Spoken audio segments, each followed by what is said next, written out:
नमस्कार, बहुत स्वागत है आपका साधना न्यूज में। मैं हूं आपके साथ काजल दुबे। चलिए रुक करते हैं कुछ खबरों की ओर।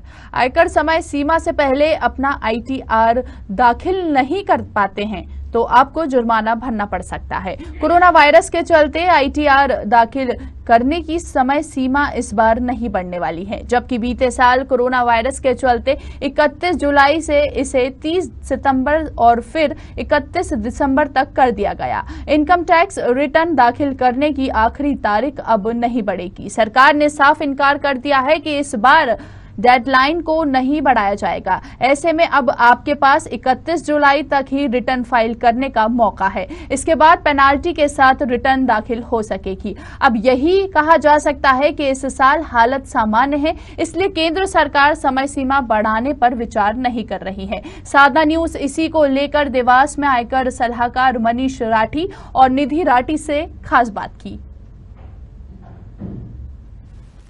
नमस्कार, बात करेंगे हम इनकम टैक्स रिटर्न की, क्योंकि आखिरी समय है, आखिरी 2 दिन बचे हैं। कल आखिरी तारीख है इनकम टैक्स रिटर्न की। उसके पहले हम देवास में जिस तरह से अगर व्यापारियों की बात करेंगे या टैक्स पर लोगों की बात करेंगे तो लोग कहीं ना कहीं टैक्स अपना जमा करते हैं, पर आखिरी तारीख होने पे जितने भी देवास में इनकम टैक्स रिटर्न वाले सीए वाले हैं उन सब क्या लोगों की भीड़ देखने को मिल रही है। हम बात करेंगे देवास में इनकम टैक्स रिटर्न भरने वाले सीए मनीष राठी एवं निधि राठी, दोनों हस्बैंड एंड वाइफ दोनों ही सीए हैं और वर्तमान में चूंकि आखिरी तारीख है, हम सीधे उनसे बात करेंगे किस तरह का देवास में लोगों का, व्यापारियों का रिटर्न भरने के लिए भीड़ है। नमस्कार, सबसे पहले किस साधना में आप किस तरह की भीड़ लग रही है रिटर्न भरने के लिए? अभी बहुत ज्यादा रश है। काफी लेट टाइम हमें बहुत कम मिला है और लोगों की बहुत भीड़ है और सभी को डाटा ढूंढने में, रिट्रीव करने में प्रॉब्लम आ रही है। क्योंकि पिछले अगर बात करेंगे कोरोना के पिछले बार सरकार ने तारीख भी बढ़ाई थी, क्या इस समय तारीख बढ़ने की कोई संभावना लग रही है? तारीख बढ़ने की कोई संभावना नहीं है। फाइनेंस मिनिस्टर ने स्पष्ट तौर पर बोल दिया है कि हम तारीख नहीं बढ़ाएंगे। ये तो निधि जी राठी जी बता रहे कि फाइनेंस मिनिस्टर ने स्पष्ट बोल दिया है कि हम तारीख नहीं बढ़ाएंगे। उसके अलावा हम मनीष जी से बात करेंगे।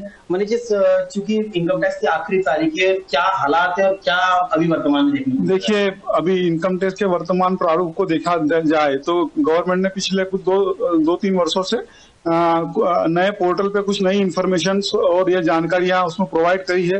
एक एनुअल इन्फॉर्मेशन सिस्टम्स करके जो पोर्टल पे जानकारी है वो हमको पूरा टैली करना पड़ रहा है, तो उसके कारण कम समय में हमारे पास बहुत बचा हुआ है, क्योंकि 2 महीने पहले तक लोगों के टीडीएस फॉर्म ही आए थे और चूंकि करदाताओं की अपनी समस्याएं हैं और गवर्नमेंट की कुछ अपनी अलग अपेक्षा है, तो गवर्नमेंट अपेक्षा रखे लेकिन साथ साथ करदाताओं की और जो प्रोफेशनल लोग हैं उनकी समस्याओं से भी अवगत हो, क्योंकि जिस तरीके से करदाता से अगर सरकार अपेक्षा रख रही है तो उतनी ही तत्परता से सरकार को भी डाटा प्रोवाइड करने के लिए जो है आगे आना चाहिए। क्योंकि अभी पिछले 1 महीने तक टीडीएस के फॉर्म आए हैं और हमको 1 महीने मतलब मुश्किल से 1 महीना मिला है जिसमें हमको एआईएस से पूरी जानकारी अपडेट करके रिटर्न भरना है, जिसमें काफी समस्याएं आ रही हैं और करदाता को मानसिक रूप से तनाव के दौर से गुजर रहा है। साथ साथ प्रोफेशनल लोग भी बहुत तनाव में हैं, पर सरकार की अपनी अपेक्षाएं हैं और वो बोल रहे हैं कि हम इस बार डेट को एक्सटेंड नहीं करेंगे, जो कि पिछले 2 वर्षों में कोरोना के कारण की गई थी। इस तरह से बताया करदाताओं की अपेक्षा, क्योंकि बात करें कि जिस समय तारीख बढ़ी थी, इस समय भी तारीख नहीं बढ़ रही, तो कहीं ना कहीं करदाता जिस तरह बता रहे तनाव में, कैसा क्या उसको क्या क्या तनाव लग रहा है? तनाव क्या है सर कि करदाता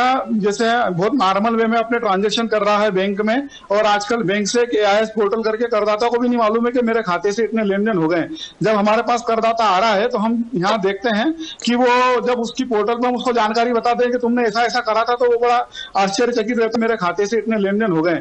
जब हमारे पास करदाता आ रहा है तो हम यहाँ देखते हैं कि वो जब उसकी पोर्टल पर उसको जानकारी बताते हैं कि तुमने ऐसा ऐसा करा था, तो वो बड़ा आश्चर्यचकित रहता है। फिर उस ट्रांजेक्शन को कैसे मैनेज करना है, क्या उसको इनकम में पूरा हमको शो करना है और सब तरीके से चीजें उसको पोर्टल पे लेना भी है, क्योंकि कहीं ना कहीं अगर वो जानकारी छूट गई और अगर हम सही से उसका डिक्लेरेशन नहीं दे पाए तो उसको नोटिस आने का पूरा चांसेस है। अभी तक कितने करदाताओं ने कर्ज जमा आप क्या रिटर्न जमा कर चुके हैं? अभी जो हमारे सरकार के मोटे आंकड़े के साथ, हाँ, सरकार के आंकड़े अपने आप में अलग है। सरकार ने सोचा था कि पिछली बार हमको 14 लाख करोड़ का रेवेन्यू हुआ, पर सरकार को यह भी देखना चाहिए था कि उस बार उन्होंने टाइम एक्सटेंड करते करते जो है फरवरी तक लेके गए थे। तो जितना अगर करदाता रिलैक्स मोड में काम करेगा और जितना उसको थोड़ा सा व्यवस्थित तरीके से समय मिलेगा तो उसमें कहीं ना कहीं सरकार का रेवेन्यू बढ़ेगा ही सही, ऐसा हमारा मानना है। पिछले साल से इस साल क्या रेवेन्यू बढ़ा है?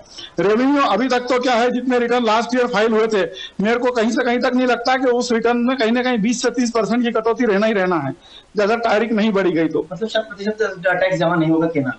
टैक्स जमा करना अलग चीज है सर, रिटर्न होना अलग चीज है, लेकिन ज्यादा से ज्यादा आज 10 करोड़ से ऊपर रजिस्टर्ड यूजर है इनकम टैक्स में, और कहीं ना कहीं 6 से 7 करोड़ जो है लोग अपने इनकम टैक्स के रिटर्न भरते हैं, और अभी की तारीख में 4 करोड़ कुछ प्लस हुए हैं। अब 2 दिन में 2 करोड़ रिटर्न फाइल करना, और आप इससे अंदाजा लगा सकते हैं कि जो प्रोफेशनल लोग हैं, जो कर सलाहकार बंधु हैं, वो कितने मानसिक तनाव से होकर जो है जितनी जल्दीबाजी में अपने डाटा और करदाता भी से भी कितनी जल्दी इंफॉर्मेशन लेके कहीं ना कहीं उसमें त्रुटि होने की संभावना भी रहती है। तो यहाँ तो सरकार को जो 31 मार्च को ही अपना पोर्टल पूरा अपडेट करके रख देना चाहिए। सर्वर की क्या प्रॉब्लम आई? सर्वर का थोड़ा बहुत इश्यू रहा इस बार, पोर्टल सर्वर बंद था। हाँ, पोर्टल की समस्या कम है, लेकिन जो हमारे पास जो टीडीएस की इंफॉर्मेशन है वो कहीं ना कहीं 30 जून के आसपास आती है। अब 1 महीने के अंदर पूरे आप सोचो कि 10 करोड़ रिटर्न भरा जाएंगे तो वो असंभव सी बात है। अगर भराएंगे तो कहीं ना कहीं सरकार को उसकी इंफॉर्मेशन प्रॉपर नहीं जाएगी।